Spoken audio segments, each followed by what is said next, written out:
Why is it that when the world starts to shake, some people collapse almost instantly while others become strangely calm?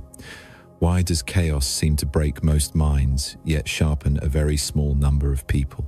Why do you feel tired, not because life is hard, but because something inside you is constantly pulling in two opposite directions? You wake up every day and nothing is technically wrong. Your life still runs. Your work still exists. Your routines still hold together. Yet something feels off. Not painful enough to call it a crisis. Not dramatic enough for anyone else to notice. But deep enough that you cannot ignore it anymore. You want change, yet you feel resistance every time you move toward it. You want stability, yet your emotions crave intensity and conflict. You want peace, yet you stay addicted to the feeling of lack, as if without tension you would disappear. This is the quiet contradiction most people never name. They chase growth while feeding the same emotional hunger. They want a new reality but keep replaying the same internal signal. And so a loop forms. Not visible, not dramatic, but persistent. A loop where desire says move forward, but emotion pulls backward. A loop where the mind imagines freedom, but the body clings to familiar stress. A loop where chaos outside becomes the perfect excuse to never stabilize inside. Most people believe they collapse because the world is unstable, but that is not the real reason. They collapse because they never learned how to remain coherent when pressure rises. They never learned how to hold a steady signal when everything around them vibrates. Right now, the world is not just changing, it is amplifying. Noise is louder, information is heavier, emotions spread faster than facts. In this environment, instability is contagious and coherence is rare. Only a small percentage can stay present without shutting down. Only a small percentage can stop reacting long enough to see clearly. Only a small percentage can remain themselves when the old structures fall apart. If this message feels uncomfortably accurate, it is not an accident. You are not here to be fixed. You are here because something in you is already stabilizing. And the question now is not what you need to learn. The question is whether you are ready to stay with what is happening inside you without running, without numbing, without collapsing. Stay with me. This is not a lesson. This is a journey back to coherence. This story does not begin with collapse. It begins with something quieter and far more confusing. A moment when life still looks normal from the outside but no longer feels aligned on the inside. There is no dramatic loss, no public failure, no clear reason to stop and say something is wrong. And yet the sense of belonging begins to slip. The days still move forward. Conversations still happen. Responsibilities are still met.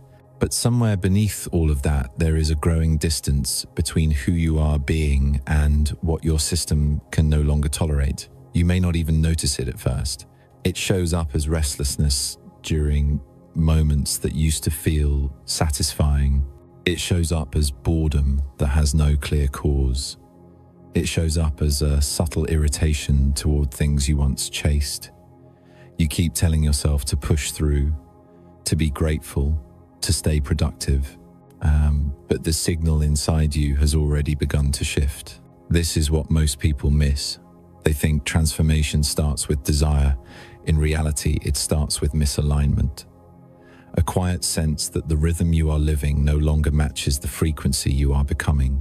This is the invisible threshold, not a decision point, not a breakdown, but a phase where your internal coherence begins to question the structure it has been sustaining. At this stage, nothing forces you to change. You can still function, you can still perform, you can still pretend, and that is exactly why most people stay here for years. They confuse stability with alignment. They confuse familiarity with safety. They confuse emotional numbness with peace. The person in this story does the same.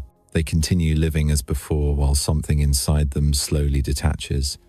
The detachment is not dramatic. It feels like watching your own life from half a step back. Conversations feel slightly delayed. Reactions feel rehearsed. Joy feels thin. not absent, but diluted. And because there is no visible crisis, the mind keeps searching for external explanations. Maybe it is stress, maybe it is burnout, maybe it is just a phase.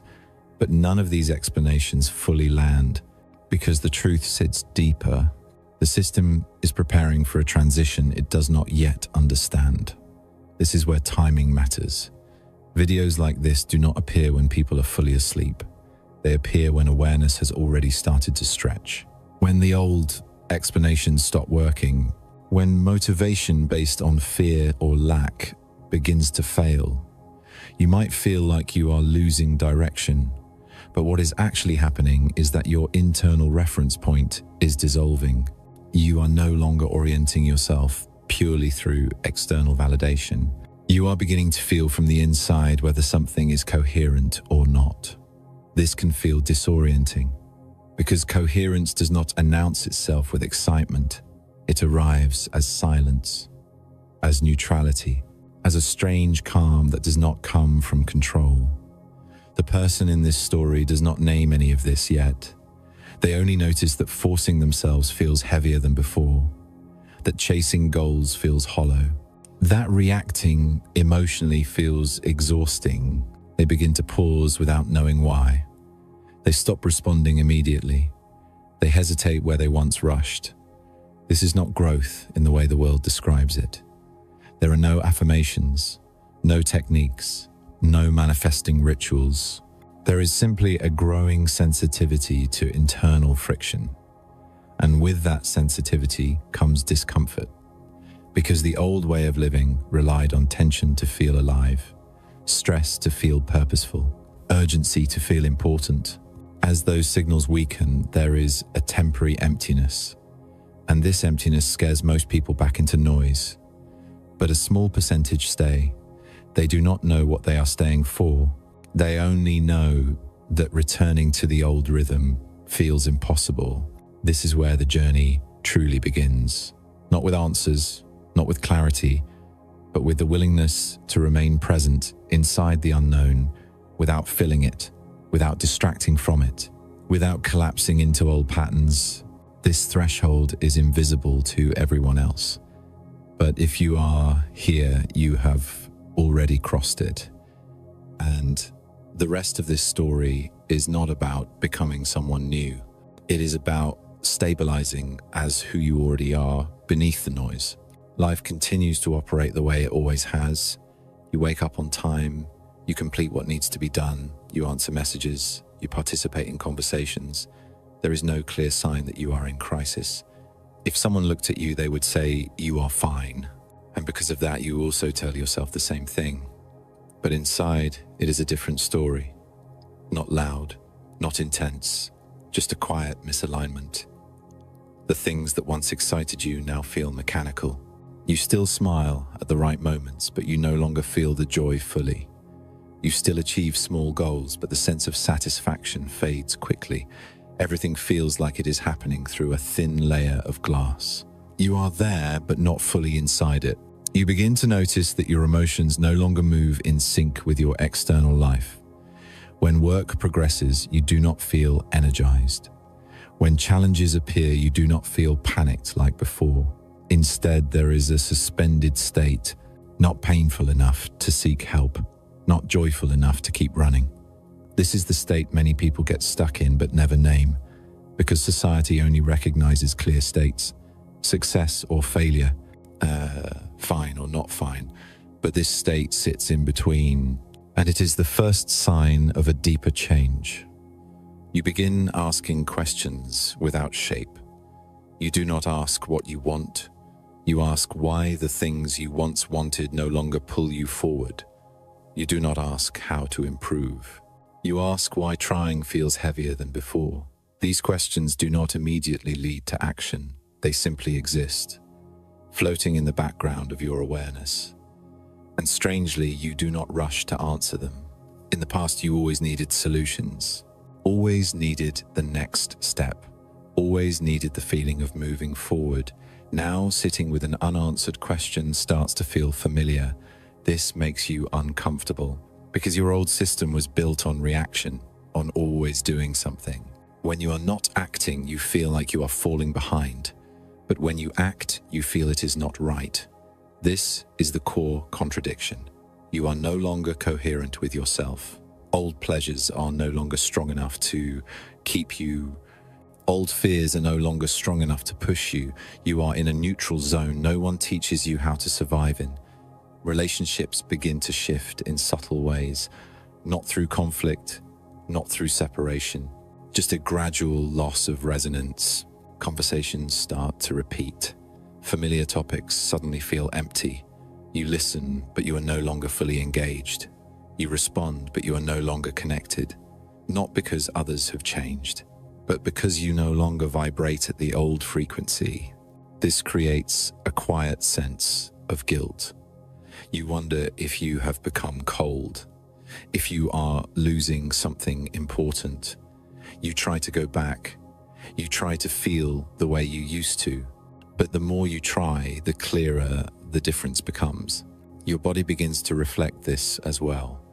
Energy rises and falls unpredictably. Some days you have no motivation, but you are not exhausted. Some nights you are not sleepy, but you are not overthinking either. Your nervous system seems to be waiting, not fighting, not escaping, just no longer participating in the old game. This is when most people panic, because their identity is built on roles. When roles start to crack, they feel like they are disappearing. But at this stage, nothing is collapsing yet. There is only separation.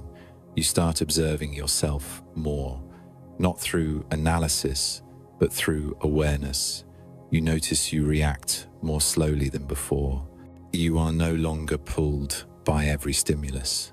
Negative news does not shake you as strongly. Praise does not lift you for long. This might make you think you are becoming indifferent, but in reality, you are stepping out of emotional identification. You are no longer fully your emotions, and that creates a new space. At first, this space feels strange, empty, quiet. And quiet is exactly what your old system could not tolerate, because before quiet meant loss of control, non-existence, meaninglessness. But this time, the silence does not feel dangerous. It just feels undefined. You do not know who you are becoming. You only know that returning to who you were is no longer possible. And most importantly, you no longer want to force yourself to be fine. Before, you always tried to prove that you were fine, to others, to yourself. Now that need dissolves. You do not want to explain. You do not want to convince. You do not want to perform a state you no longer feel. This may make you appear distant, but in truth you are becoming more honest with your internal system. This is the first step away from the old frequency, not through action, not through decision, but through no longer feeding states that no longer fit.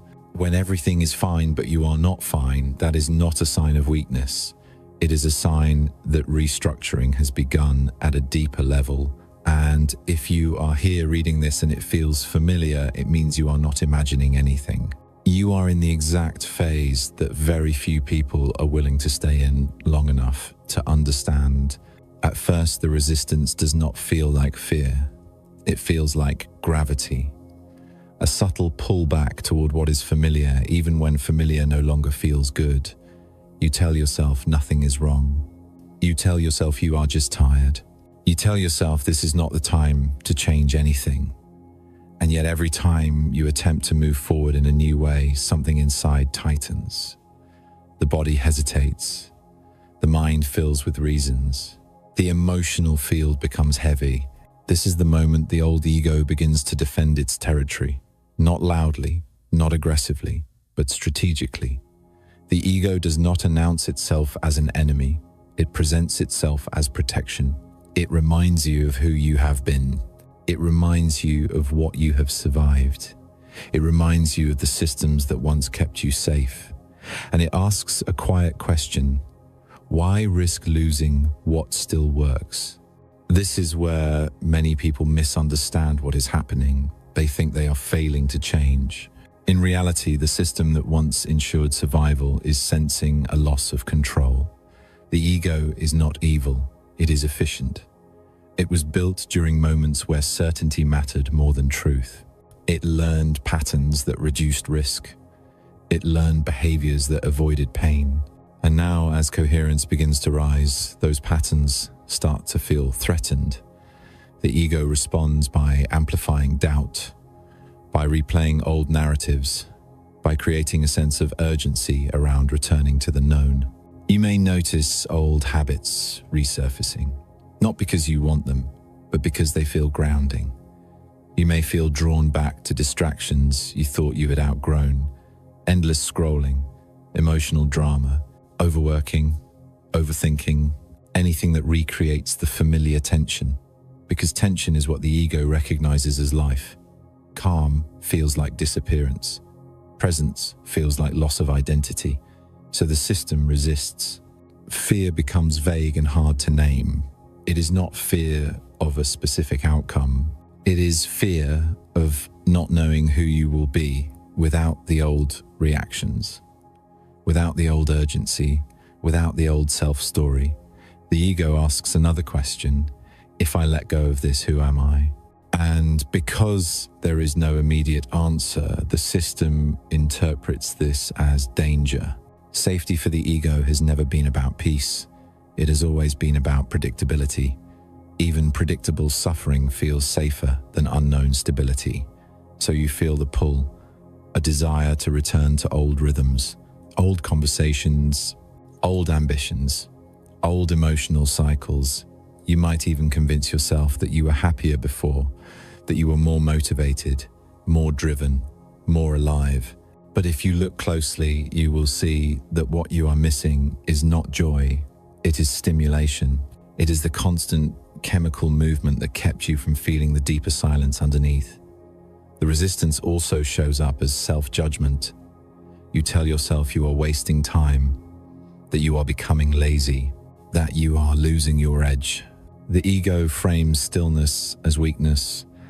It frames observation as avoidance. It frames neutrality as failure. This internal pressure pushes many people to force change prematurely. They adopt new identities, new beliefs, new techniques, new goals. Not because they feel aligned, but because the ego cannot tolerate the undefined. It needs a role to defend, a label to attach to, a story to maintain. But forcing coherence does not work. Coherence is not something you achieve. It is something that emerges when interference stops. And interference is exactly what the old ego produces under threat. The more you try to escape the resistance, the stronger it becomes. The more you fight it, the more it convinces you that you are unsafe. This is why the middle phase feels heavier than the old life. You have not yet stabilized in the new state, but you can no longer fully inhabit the old one. The ego takes advantage of this gap. It tells you that going back would be easier, that you can always change later, that now is not the right moment, that the world is too unstable for inner shifts. But this logic is inverted. The instability outside is precisely why inner coherence matters now. The ego thrives in chaos because chaos justifies reaction. It justifies fear. It justifies remaining fragmented. Coherence threatens the ego because coherence removes the need for defense.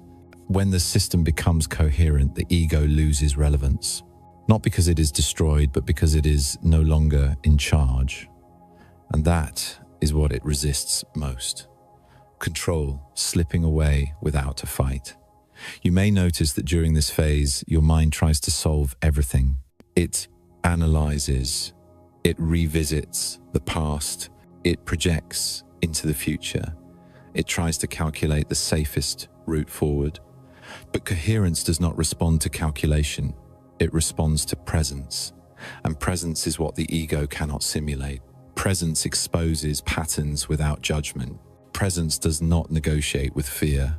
Presence does not need permission. So the ego distracts. It creates stories. It creates noise. It creates urgency. Anything to pull you out of the present moment. Because if you remain present long enough, the old patterns dissolve on their own. This is the paradox. The ego believes it must act to survive. In reality, it survives by being seen without obedience. When you stop reacting automatically, the ego loses momentum, not through suppression, but through irrelevance.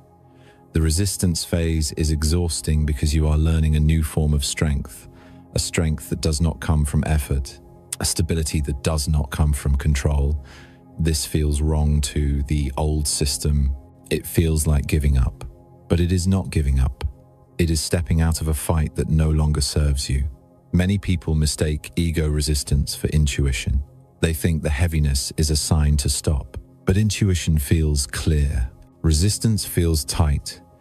Intuition expands. Resistance contracts.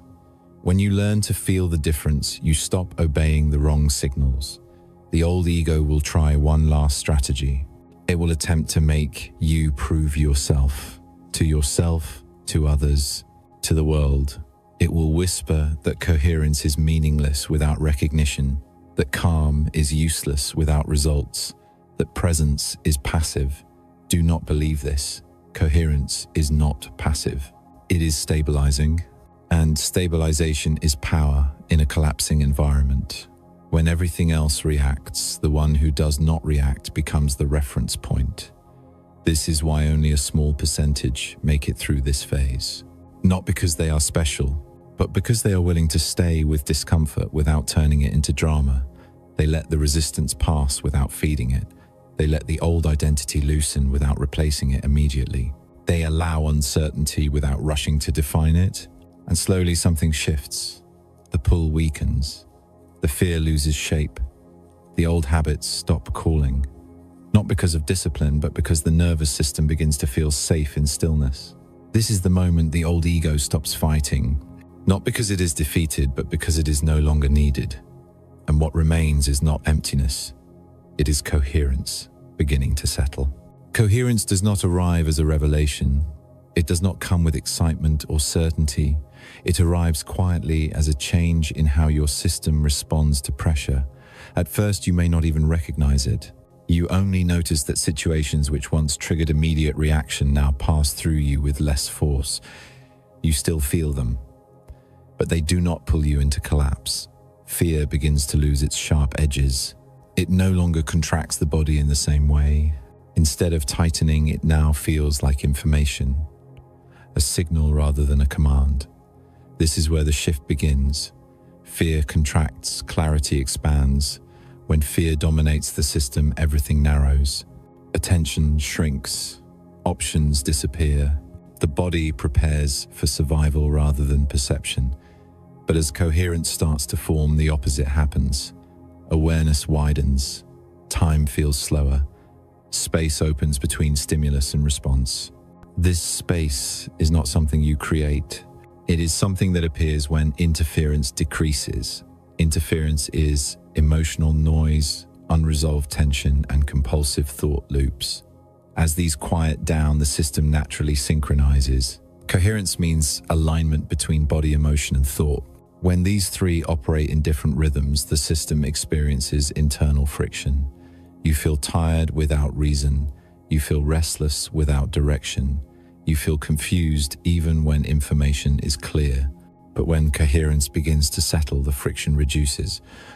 Not because life becomes easier, but because the internal components start moving together. You may notice small signs. Your breathing changes. It becomes deeper without effort. Your posture shifts. You stop clenching your jaw. Your shoulders drop. These are not conscious decisions. They are automatic responses of a nervous system no longer preparing for constant threat. Emotionally, you feel less dramatic. Not numb, but steady. You still experience sadness, but it does not spiral. You still feel joy, but it does not spike. Everything moves within a narrower and calmer range. This is often misunderstood. People think intensity equals aliveness, but intensity is often a sign of imbalance. Coherence feels subtle, and because it is subtle, the ego initially dismisses it. It says nothing is happening. It says you are stagnating. But something fundamental is changing. Your thoughts slow down. Not because you are forcing them to stop, but because there is less need for them. Thoughts were previously used to manage uncertainty, to plan, to control, to predict. As coherence increases, the need for constant prediction decreases. You begin to trust your internal stability more than your mental strategies. This is when reality begins to respond differently. Not magically, not instantly, but structurally. People react to you differently. Conversations become simpler. Conflicts dissolve faster. Situations that once escalated now resolve quietly. This is not because you are doing something new. It is because your signal has changed. Systems always respond to the strongest signal present. When you were reactive, you amplified instability. When you become coherent, you dampen it. This is physics, not philosophy. In any oscillating system, coherence stabilizes the field. You may notice that external chaos no longer feels personal. News events still occur. Social tension still exists. But your nervous system does not internalize it as threat. You can observe without absorbing. This is a critical distinction. Most people collapse not because events are severe, but because they identify with them emotionally. They merge with the signal instead of observing it. Coherence breaks that merge. You become the observer rather than the reaction. At this stage, your frequency begins to diverge from the collective noise. This is where desynchronization occurs. You are no longer vibrating at the same emotional tempo as the environment. This can feel isolating. You may feel slightly out of place, not lonely, but detached.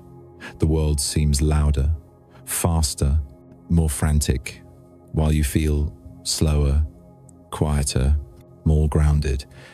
This contrast can be unsettling. The ego may interpret it as disconnection, but it is not disconnection. It is differentiation. You are no longer unconsciously syncing with unstable patterns. You are maintaining your own rhythm. This is coherence under pressure. It does not require effort. It requires non-interference. You do not try to remain calm. You stop feeding the mechanisms that create chaos inside. You stop rehearsing imagined futures. You stop replaying emotional memories. You stop narrating every sensation. As these habits fade, the system organizes itself naturally. You may experience moments where reality seems to pause. Time feels suspended, not because nothing is happening, but because you are fully present. These moments are brief but powerful. They recalibrate your reference point. You realize that stability does not come from control. It comes from alignment. When body, emotion, and thought move together, the system becomes resilient. Pressure does not fracture it. It compresses it into clarity. This is why some people become stronger during chaos. Not because they are immune to stress, but because their internal coherence transforms stress into focus. They do not resist what is happening. They allow it to pass through without fragmentation. This is not passive acceptance. It is active stability. You remain engaged without being consumed. The signs of coherence are subtle but consistent. You respond rather than react. You listen more than you speak. You pause before decisions. You feel your body before your thoughts. These shifts change everything, because once coherence is established, the system no longer oscillates wildly. It settles into a steady state, and in a collapsing environment, steady states become anchors. Others begin to feel calmer around you without knowing why.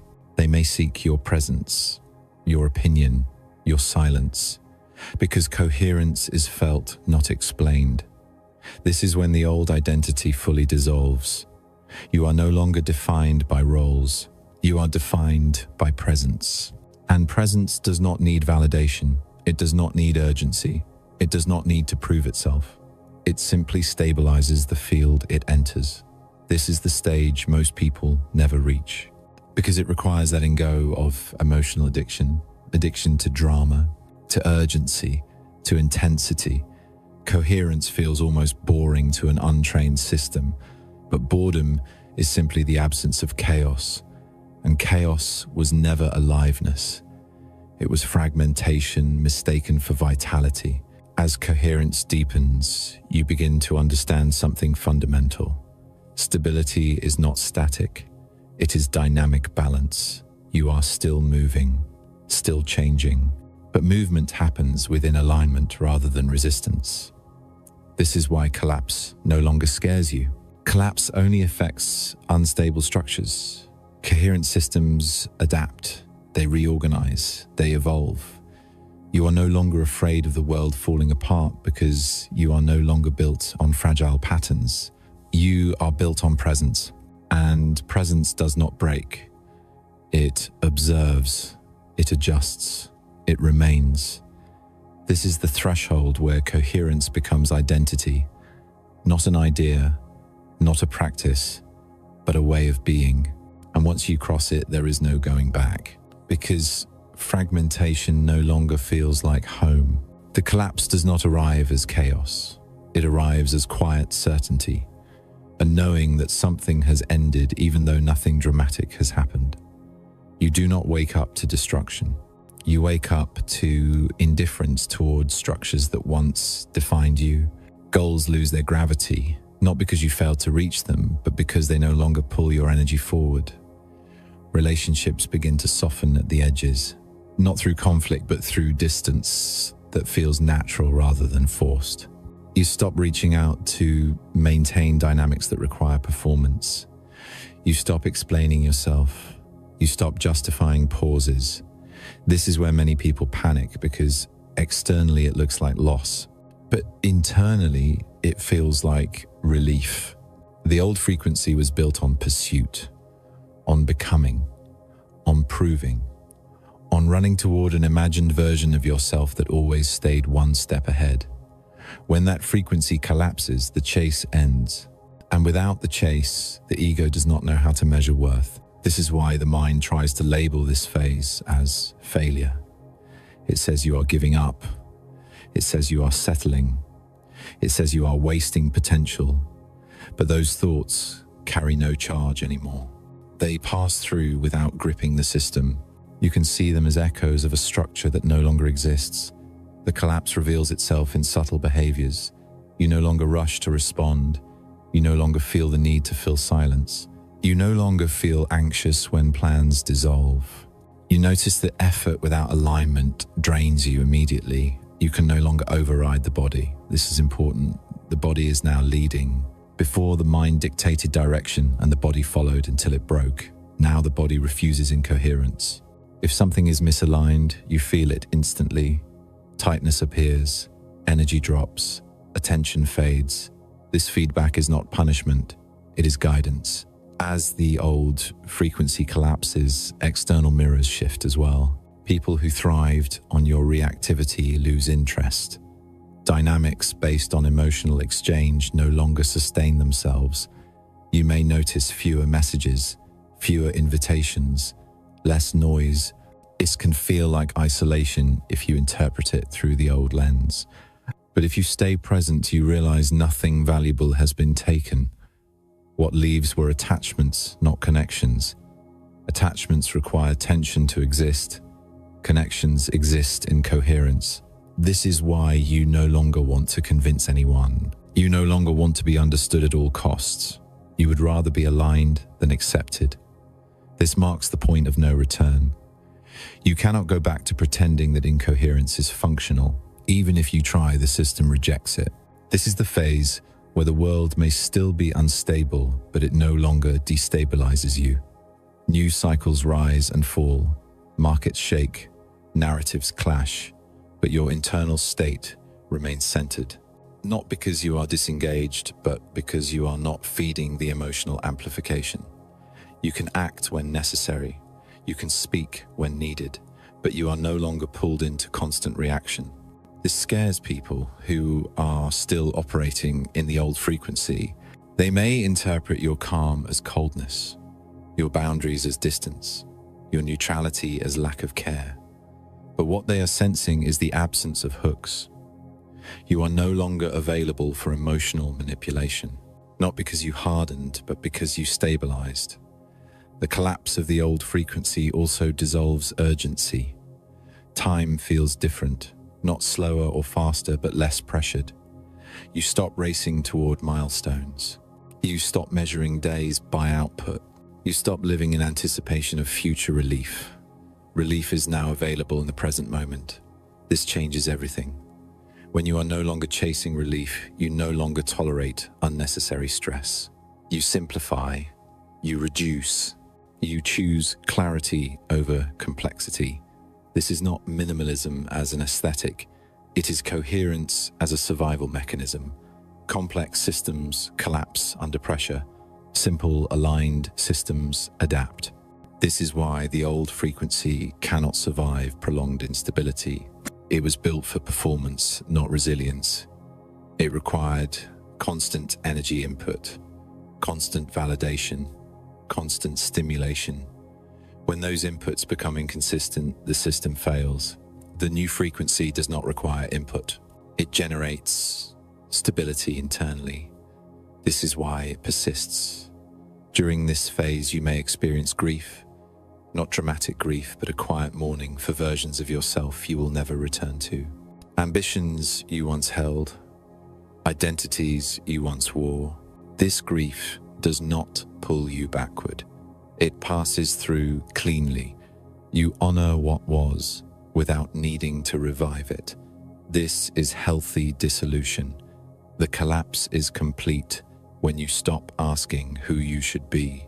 When that question loses relevance, you are no longer orienting around becoming.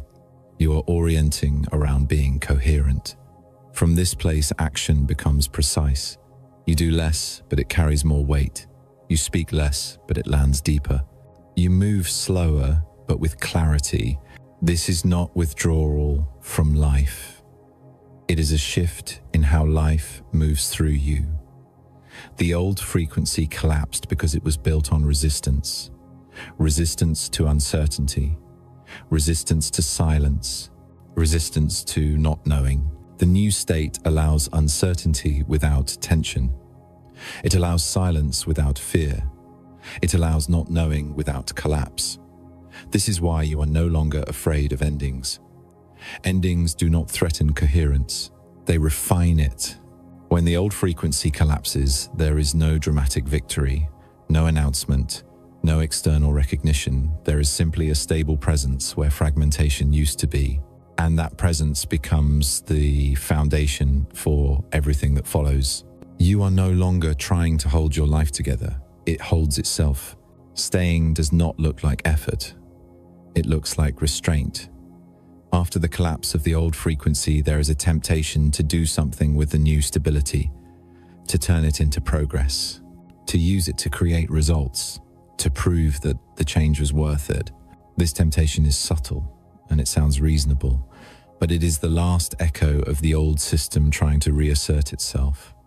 The new state does not require activation, it requires inhabitation. This is where many people destabilize themselves again without realizing it. They mistake coherence for a tool rather than a condition. They start trying to manifest, they start trying to optimize, they start trying to accelerate. And the moment they do, the system tightens, because coherence does not respond to force, it responds to allowance. Staying means allowing the nervous system to remain in regulation even when nothing is happening, even when there is no feedback, even when there is no confirmation. This is difficult because the old frequency was addicted to motion. It needed friction to feel alive. The new state feels almost empty at first, not empty in a lacking way, but empty of noise. And silence can feel uncomfortable if you are not used to it. Thoughts will arise telling you that you are wasting time, that you should be doing more, that others are moving ahead. These thoughts are not guidance. They are withdrawal symptoms.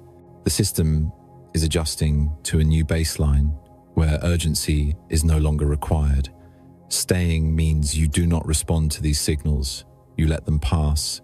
You do not suppress them. You do not argue with them. You simply do not obey them. This is how stability deepens. In this state, presence becomes your primary action.